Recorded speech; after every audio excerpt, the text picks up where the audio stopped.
तो hello student, आप सभी को एक नई वीडियो में स्वागत है। देखिए मेरे डियर स्टूडेंट, मैं आप सभी को प्रकाशिकी चैप्टर के बहुत ही महत्वपूर्ण आंकिक प्रश्न को लेकर आया हूं बच्चों। इसलिए आप लोग इस वीडियो को अच्छे तरीके से अगर आप लोग देख लेते हैं तो आपका जो है बच्चों न्यूमेरिकल से जो भी डाउट है बच्चों आप लोग को क्लियर हो जाएगा। तो देखिए बच्चों, मैं कुछ ऐसे न्यूमेरिकल बताऊँगा बच्चों जो पेपर में तो आते हैं, लेकिन बच्चों मैं ऐसे ढंग से बता दूंगा कि आप लोग को कोई भी न्यूमेरिकल आएगा इस टॉपिक से आप लोग लगा लेंगे। तो देखिए बच्चों, हम लोग का जो है पहला क्वेश्चन है, आप लोग देखिए ध्यान से कि एक पतले प्रिज्म का प्रिज्म कोण 4 डिग्री है तथा इसके पदार्थ का अपवर्तनांक 1.5 है।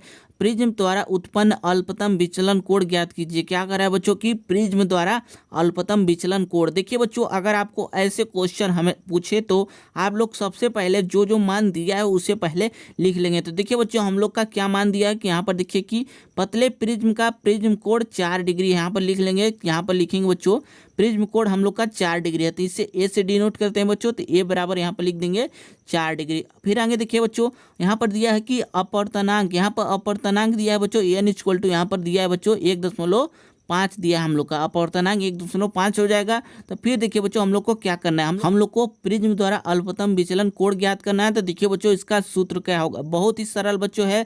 अगर पतले प्रिज्म के लिए सूत्र इसका होता है बच्चों, आपको बता दूं कि यहाँ पर देखिए ध्यान से आप लोग की डेल यम बराबर होता है बच्चों इसका पतले प्रिज्म के लिए। देखिए ध्यान से कि यहाँ पर एन माइनस यहाँ पर 1 होता है। फिर देखिए बच्चों इनटू में यहाँ पर ए होता है। क्या होता है बच्चों, ए होता है। तो देखिए बच्चों, यही आपका पतले प्रिज्म के लिए अल्पतम विचलन कोण का सूत्र हो जाएगा। तो देखिए बच्चों, इसका मान हम लोग रख देंगे और हम लोग का आंसर जो है बच्चों बहुत ही आसानी तरीके से आ जाएगा। तो देखिए बच्चों, यहाँ पर लिखते हैं, यहाँ पर डेल एम बराबर यहाँ पर इक्वल टू लिखेंगे। यहाँ पर एन का मान क्या है बच्चों, हम लोग का एन का मान है 1.5। तो यहाँ पर लिखेंगे बच्चों 1.5 लिख देंगे। फिर -1 है तो -1 लिखेंगे। यहाँ पर देखिए बच्चों ध्यान से, बहुत ही आसान तरीके से एक चुटकी में आपको समझ में आ जाएगा। तो देखिए बच्चों, ए का मान क्या है हम लोग का, यहाँ पर 4 है तो 4 लिख देंगे। तो फिर देखिए बच्चों, इसको हम लोग 1.5 में 1 माइनस करेंगे तो कितना बचेगा आप लोग का, यहाँ पर बचेगा हम लोग का बच्चों 0. यहाँ पर 5 बचेगा। कितना बचेगा बच्चों, 0.5 बचेगा। फिर इंटू में हम लोग का कितना है बच्चों 4 है तो 4 लिख देंगे बच्चों। इन दोनों का अगर गुणा करेंगे तो यहाँ पर 2 डिग्री यहाँ पर हम लोग का आ जाएगा। तो देखिए बच्चों, डेल यम का मान बच्चों यहाँ पर अल्पतम विचलन कोण का मान कितना आया, यहाँ पर 2 डिग्री आ गया। कितना आया बच्चों, 2 डिग्री आ गया। देखिए बच्चों, यही हम लोग का अल्पतम विचलन कोण मान होगा। आप लोग अच्छे तरीके से इसे देख लीजिए बच्चों, बहुत ही सरल था बच्चों, एक चुटकी में आपको समझ में आ गया। आपको बस सूत्र पर रखना है और उस पर जो है मान जो जो दिया है उसको रख लेना है, उसमें और गुणा भाग कर देना है बच्चों, आपका आंसर आ जाएगा। तो देखिए बच्चों, अगर आपको पहला क्वेश्चन अच्छे तरीके से समझ में आ गए हो तो अगले क्वेश्चन की तरफ चलते हैं बच्चों। ऐसे ही इंपॉर्टेंट क्वेश्चन है बच्चों, ये आपका 3 से 4 नंबर में क्वेश्चन पूछते हैं बच्चों। भले ही सरल है थोड़ा, लेकिन ये आपको 3 से 4 नंबर में आपका क्वेश्चन ये पूछ देता है। तो देखिए बच्चों, अगर आपको एक क्वेश्चन हो गया तो अगले क्वेश्चन की तरफ चलते हैं।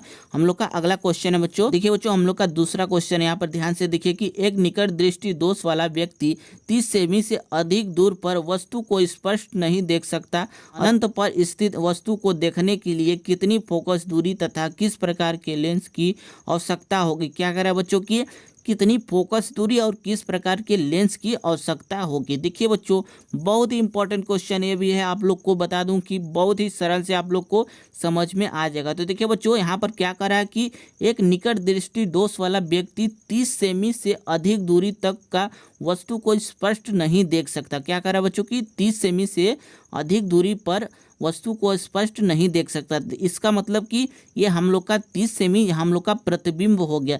जो इसकी आदमी की जो क्षमता है 30 सेमी तक ही देख सकता है, तो ये हम लोग का प्रतिबिंब हो गया। तो भी का मान क्या हो गया बच्चों, हम लोग का यहाँ पर लिखेंगे, यहाँ पर भी इक्वल टू हो जाएगा हम लोग का यहाँ पर 30 सेमी हो जाएगा। तो देखिए बच्चों, फिर देखिए अनंत पर स्थित वस्तु को देखने के लिए कितनी फोकस, अनंत पर कर रहा है तो यहाँ पर यू का मान कितना आएगा बच्चों, हम लोग का यू का मान आएगा हम लोग का इनफाइनाइट आ जाएगा। फिर देखिए बच्चों, इसका मान माइनस में लेंगे कि प्लस में लेंगे। आप लोग को बता दूं, इसका जो है लेंस के जो है बच्चों सामने बन रहा है तो इसका मान जो है बच्चों माइनस में लिया जाता है। लेंस के सामने कोई भी प्रतिबिंब बनेगा तो माइनस में लिया जाता है। यू का मान तो हमेशा माइनस ही रहता है, तो माइनस ही रहेगा। तो देखिए बच्चों, इतना हो गया। तो आगे देखिए हम लोग कौन सा फार्मूला लगाएंगे बच्चों, हम लोग को फोकस की दूरी निकालना है। तो फार्मूला हम लोग का हो जाएगा यहाँ पर 1/f इक्वल टू 1 अपान यहाँ पर हो जाएगा v, फिर कितना होता है बच्चों -1/u हो जाएगा। इतना हम लोग का सूत्र होता है। तो इन सूत्र पे बच्चों हम लोग मान को रखेंगे और हम लोग का आंसर जो है आ जाएगा। तो देखिए बच्चों मान हम लोग रखते हैं यहाँ पर 1/f इक्वल टू यहाँ पर ये 1/v का मान कितना है बच्चों हम लोग का -30 है, तो -30 लिख देंगे।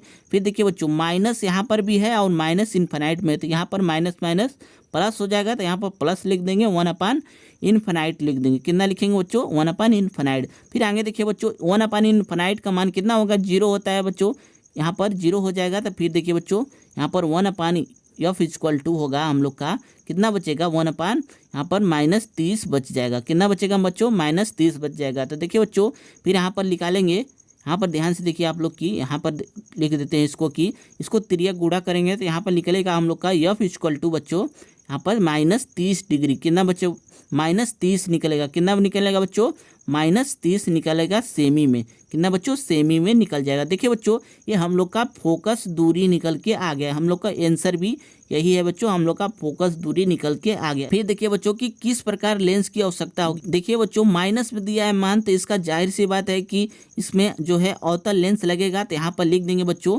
क्या लिखेंगे बच्चों, यहाँ पर जो है माइनस के कारण अवतल लेंस लगेगा। क्या है अवतल लेंस, यहाँ पर लिखेंगे बच्चों अवतल लेंस लगेगा।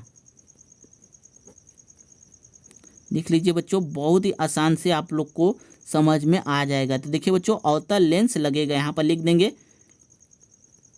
आप लोग को समझ में आ गया होगा बच्चों बहुत ही आसान ढंग से। और देखिए बच्चों एक बात और कि अगर आपको यहाँ से भी समझ में आ जाना चाहिए कि अगर निकट दृष्टि पूछ रहा है तो जाहिर सी बात है कि अवतल लेंस लगेगा निकट दृष्टि के लिए। तो आप लोग इस तरह से भी आप लोग समझ सकते हैं। आप लोग का देखिए बच्चों हम लोग का पूछा था कि फोकस दूरी कितना है, फोकस दूरी हम लोग निकाल लिए, यही हम लोग का आंसर हो गया बच्चों। आप लोग अच्छे तरीके से इसे समझ लीजिए और अपने फियर में इसे जरूर लगा लीजिएगा। तो देखिए बच्चों अगर आपको दूसरा क्वेश्चन अच्छे तरीके से समझ में आ गए हो तो अगले क्वेश्चन की तरफ चलते हैं बच्चों। हम लोग का अगला क्वेश्चन है, तीसरा क्वेश्चन है, आप लोग ध्यान से देखिए। तो देखिए बच्चों हम लोग का तीसरा नंबर क्वेश्चन है कि कांच के एक पतले प्रिज्म का अपवर्तन कोण 4.5 डिग्री है। यदि कांच का अपवर्तनांक 1.52 है तो अल्पतम विचलन कोण ज्ञात कीजिए। बहुत ही सरल क्वेश्चन है बच्चों। आप लोग को बता दूं कि ये पहला क्वेश्चन जैसे हम लोग लगाए थे उसी तरह से हम लोग लगाना है बच्चों। इसमें भी अल्पतम विचलन कोण पूछा है। तो देखिए बच्चों पहले जो मान दिया है हम लोग का उसको लिख लेते हैं। देखिए बच्चों हम लोग का जो दिया है मान अल्पतम विचलन कोण हम लोग का निकालना है। तो हम लोग का दिया है पतले प्रिज्म का अपवर्तन कोण यहाँ पर दिया है, क्या दिया है बच्चों ए इक्वल टू यहाँ पर दिया है बच्चों। आप लोग देखिए कि 4.5 दिया है हम लोग का ए इक्वल टू डिग्री में यहाँ पर। और देखिए बच्चों अपवर्तनांक क्या है, एन का मान कितना दिया है कि एन इक्वल टू दिया है बच्चों 1.5 दिया है, 1.52 यहाँ पर दिया है अपवर्तनांक का मान। देखिए बच्चों एन का मान और ए का मान हम लोग का दिया है। तो यहाँ पर सूत्र कौन लगाएंगे बच्चों, यहाँ पर सूत्र लगाएंगे बच्चों डेल।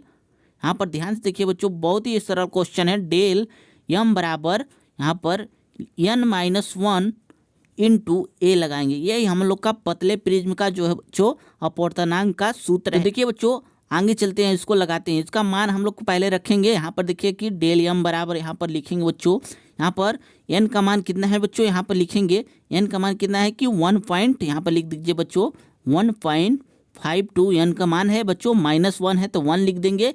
फिर देखिए बच्चों ए का मान कितना है 4 यहाँ पर है 5 डिग्री है। कितना है बच्चों 4.5 डिग्री है तो वहाँ पर लिख देंगे। फिर देखिए बच्चों यहाँ पर डेल एम इक्वल टू क्या आएगा, यहाँ पर ध्यान से देखते रहिए आप लोग कि 1.52 में से -1 हो जाएगा तो कितना बचेगा यहाँ पर कि 0 बचेगा हम लोग को 52 बचेगा बच्चों। फिर इंटू में हम लोग का कितना है यहाँ पर 4.5 है तो इसको लिख देंगे। फिर देखिए बच्चों इन दोनों का गुणा करने पर कितना आएगा हम लोग का आंसर, आप लोग को बता दूं इन दोनों का गुणा करेंगे तो यहाँ पर डेल एम इक्वल टू आएगा बच्चों। आप लोग ध्यान से देखते रहिए कि डेल एम इक्वल टू आएगा यहाँ पर कि 2.34 यहाँ पर डिग्री में आंसर आ जाएगा। तो देखिए बच्चों यहाँ पर हम लोग का अल्पतम विचलन कोण मान निकल के आ गया। यही हम लोग को निकालना था बच्चों, बहुत ही सरल है बच्चों। आप लोग भी इसे ध्यान से देख लीजिए। आप लोग इस टाइप का कोई भी क्वेश्चन आएगा आप लोग इसके बाद तो आप लगा ही लेंगे। तो देखिए बच्चों हम लोग का जो है तीसरा का भी आंसर अच्छे तरीके से आ गया। देखिए बच्चों अगर आपको एक क्वेश्चन अच्छे तरीके से समझ में आ गए हैं तो स्क्रीनशॉट ले लीजिए और मेरे चैनल को जो है बच्चों सब्सक्राइब कर लीजिए ताकि आप लोग ऐसे ही अच्छे अच्छे टॉपिक पे न्यूमेरिकल पाते रहें। और आपको कोई भी टॉपिक का जो है बच्चों न्यूमेरिकल चाहिए तो आप लोग कमेंट कीजिए, मैं तुरंत आपको अगले वीडियो में बनाकर दूंगा बच्चों। देखिए बच्चों, आज के लिए तो बस करते हैं, कल मिलते हैं किसी अगले और अच्छे टॉपिक के साथ।